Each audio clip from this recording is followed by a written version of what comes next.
everyone. So it is that time of the week again where we debrief Marvel's Agents of S.H.I.E.L.D. Before I get into the specifics of the episode, I just wanted to mention that it was announced that they were signed on for a full season. This is kind of old news because it was officially announced over the weekend of New York Comic Con. I'm late to the game, but I figured I would just mention it at some point during this video series, so I said it. It's out of the way. There will be spoilers, just so everybody is aware. If you're, again, not into that thing, I have to say this at the beginning of every episode in case people don't realize. The episode starts off in what I'm assuming would be China. You find out later it's Hong Kong. And there is a street magician who is performing, and at the end of his act, he has fire in his hand. And the second I see this, I'm thinking of Extremis. And I know that I say Extremis weird. I know that most people say Extremis. I say my words weird, I put intonations on the wrong thing, I accentuate the wrong parts of the words, I don't know, whatever you want to call it, whatever fancy name it is, but I'm calling it Extremis, so we're gonna go with it. After the kind of performance happens, a girl with a flowery dress comes up to him and offers him kind of the ability to make his powers greater. She gives him a name, and this is where we find out that Scorch has been introduced now. You also find out that this man, his name is Chan, something along those lines. We find out that he is on S.H.I.E.L.D.'s watch list because he does have these special powers. So this woman brings him back to his apartment and seduces him and all that stuff and kidnaps him. So this is where we are now segued into the helicarrier. I know it's not actually a helicarrier, it's just Phil Coulson's plane. We go back there, you find out that this man was in fact on S.H.I.E.L.D.'s watch list, and you find out that the people who are behind his kidnapping are the Red Tide. Now, or no, not Red Tide, Rising Tide, sorry. If you remember back from episode 1, that is the hacking group that Skye was a part of. That's kind of where she was from and how she was introduced to Phil Coulson and S.H.I.E.L.D. and all that stuff. So I'm like, finally she becomes relevant, and I understand why Skye's character is on the show, and I understand why she is the way she is, but I just, up until today's episode, I really have never found a point in her. So Joss, baby, I need you to give me something with her because I'm not sold yet, but I'm going to give you the benefit of the doubt. So she hacks in, you find out that it is this like world famous hacker from Austin, Texas, who is kind of the one who, I don't want to say organized, but he's the one that they're led to in terms of this kidnapping. So they go to Austin, Texas, he gets away from Phil and Grant, and I now know his name. He gets away from them, he's able to control the traffic camera, the traffic lights, because he can hack everything. And then, he goes back to his house, and who is there? Skye. And then she sleeps with him, and I'm just like, you double agent whore. No, no, no, no, no. We don't play these games. She sleeps with him, you find out that they go way back and they have all this history. He loves her, of course he loves her because it adds to the drama of the story. And when she's getting ready to leave, May is waiting at the door for her, and she's like, you better get yourself dressed because you're in trouble now, girlfriend. She doesn't say it like that, kind of wish she did.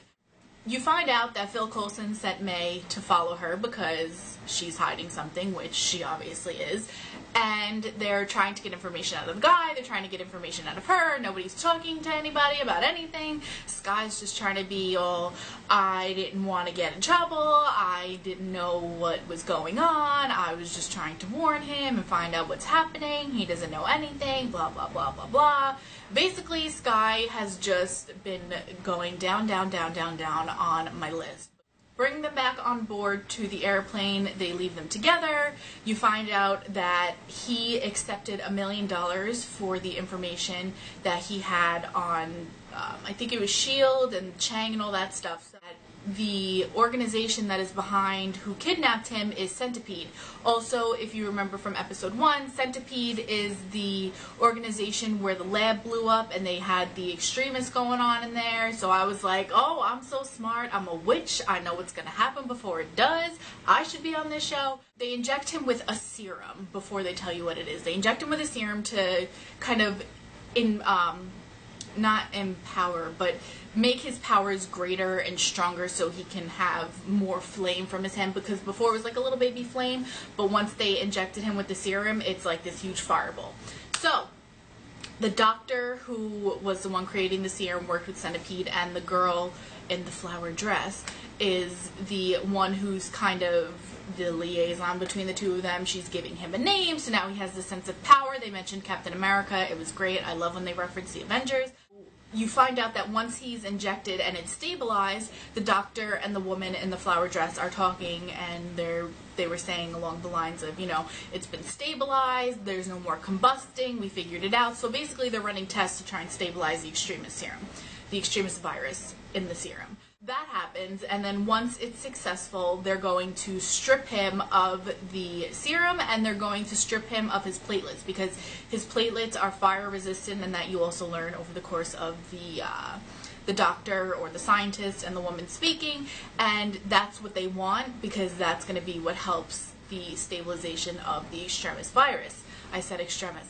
They strip it out of him, he's all upset about it, and then Phil and May go into the compound to try and rescue him. The SHIELD agent from China, who's kind of one of the lead agents in China, is there with them. He gets killed once they let Chang go, because Chang then injects himself with his platelets and the serum, and now he's scorched. After a series of events, Sky has to hack into the system, and then they need Miles' help, and I don't think I mentioned that Miles is the name of the hacker. They need his help to kind of close off the vents, because they're trying to subdue him, but they can't do that. So once they come up with a plan, they essentially do what happened in Iron Man 3, so they give him the injection to kind of make him explode. So that's where Miles comes in, because he has to close off the vents and the doors and make it so that the blast is put upwards, so this way the building doesn't explode and half the city isn't taken out with him. Everything works out. They ended up having to kill Scorch, and they had this whole mention of, you know, you can't save some people, and then Phil Coulson's like, if you do it early enough, and then he looks at Sky, so you know he's going to try to help Sky. They go back on board, they're going to let Miles go, and they give him essentially like a house arrest device around his wrist, saying he can't use electronic devices, they're going to know everything he's doing, and they let him off in Hong Kong. So that's the end of him.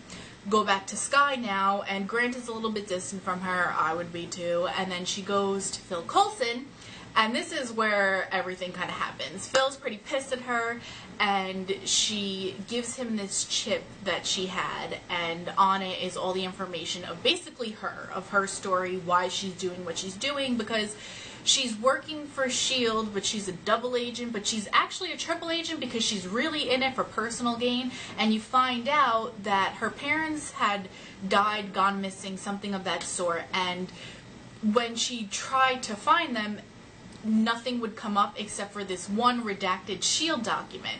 So there it is, there's Sky's big kind of claim, her big catch, her big thing.